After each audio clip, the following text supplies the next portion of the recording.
நான் அடிவாங்காத ஏரியாவே இல்லைன்ற மாதிரி நான் ஏமாறுறத ஸ்கேமே கிடையாதுன்னு தான் சொல்லணும். தெரிஞ்சவன் தெரியாதவன் பாரபட்சம் இல்லாம எல்லாருக்கிட்டையும் ஏமாந்துருக்கேன். இந்த மாதிரி எல்லாருக்கிட்டையுமே ஏமாந்து கூட இப்ப ரீசெண்டா யூபிஐல இந்த ஒரு ஸ்கேம் நடந்துட்டு இருக்கே, இந்த ஆப்ஷனை கிளிக் பண்ணீங்கன்னா உங்க கண்ட்ரோலே இல்லாம டக்கு டக்கு டக்குன்னு மணி டெபிட் ஆயிட்டே இருக்கும் அப்படின்னு சொல்லி ஒரு நியூஸ் பரவிட்டு இருந்தது.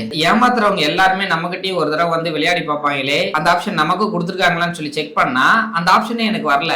அந்த ஆப்ஷன் பேரு பாக்கெட் மணி. என்னடா இது ஆச்சரியமா இருக்கு, நமக்கு இந்த ஆப்ஷன் இன்னும் வரல, ஐபோன் யூஸ் பண்றதுனால வரல, ஆண்ட்ராய்டு மொபைலுக்கு மட்டும் தான் இருக்கும் போலன்ட்டு என்னோட ஃப்ரெண்ட்ஸ் ஐபோன் யூஸ் பண்றவங்க கிட்ட செக் பண்ணா அவங்களுக்கு எல்லாம் இந்த ஆப்ஷன் இருக்கு, எனக்கு மட்டும் அந்த ஆப்ஷனே வரல. கூகுள் பேக்கே தெரிஞ்சிருக்கு, இவன் எல்லா இடத்துலயும் அடி வாங்கிட்டான், திருப்பி நம்மளும் இவன் அடிக்க வேணாம்னு சொல்லி விட்டுட்டு போயிடுச்சேன்னு தெரியல.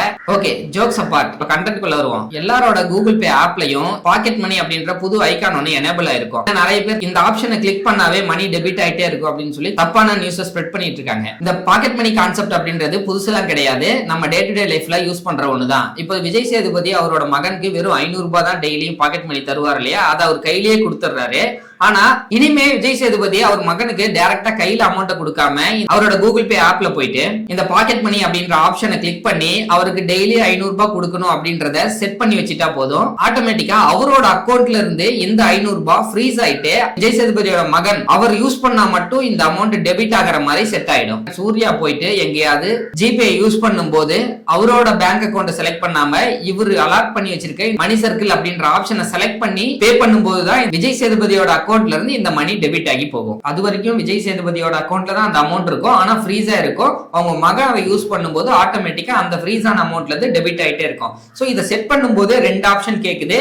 ஒன்னு வந்து நீங்க அலாட் பண்ணிட்டா அந்த அமௌண்ட் அவங்க கண்டினியூஸா ஸ்பெண்ட் பண்ணிட்டே இருக்கலாம், உங்களுக்கு மணி டெபிட் ஆன மெசேஜ் மட்டும் தான் வரும். சோ இன்னொரு ஆப்ஷன் என்னன்னா பாக்கெட் மணியை அலாட் பண்ணும்போது ஒவ்வொரு தடவை ஸ்பெண்ட் பண்ணும்போது உங்களுக்கு ஆக்சஸ் வரும், நீங்க அப்ரூவ் பண்ணா மட்டும் தான் அந்த அமௌண்ட் டெபிட் ஆகும் அப்படின்ற மாதிரி ஆப்ஷன் ஒவ்வொரு முறையும் சூர்யா யூஸ் பண்ணும்போது விஜய் சேதுபதியோட பர்மிஷன் கேட்டுக்கிட்டே இருக்கும். இவர் அக்செப்ட் பண்ணலாம், இல்லனா டிக்ளைன் பண்ணலாம். இன்கேஸ் சூர்யா பொறுப்பான பையனா இருந்தா Vijay Sethupathi first option select பண்ணுவாரு. இன்கேஸ் 500 ரூபாயும் செலவு பண்ணிட்டு அதிகமான பணத்தை வாங்கி செலவு பண்றவரா இருந்தாருன்னா விஜய் சேதுபதி கண்டிப்பா செகண்ட் ஆப்ஷன் தான் சூஸ் பண்ணுவாரு. இந்த வீடியோ பார்த்துட்டு இருக்க நிறைய பேரு நான்லாம் பாக்கெட் மணி வாங்கினதும் இல்ல, யாருக்கும் கொடுக்க போறதும் இல்ல, எனக்கு எதுக்குடா இந்த ஆப்ஷன் கேக்குறீங்களா? யூபிஐ அப்படின்றது பிராக்டிகலா நம்ம யூஸ் பண்ணாத வரைக்கும் இதெல்லாம் எதுக்கு எனக்குன்னு தான் சொல்லிட்டு இருந்தோம். இப்போ அந்த ஆப் இல்லாம ஒரு மொபைல் கூட பார்க்க முடியாது இல்லையா?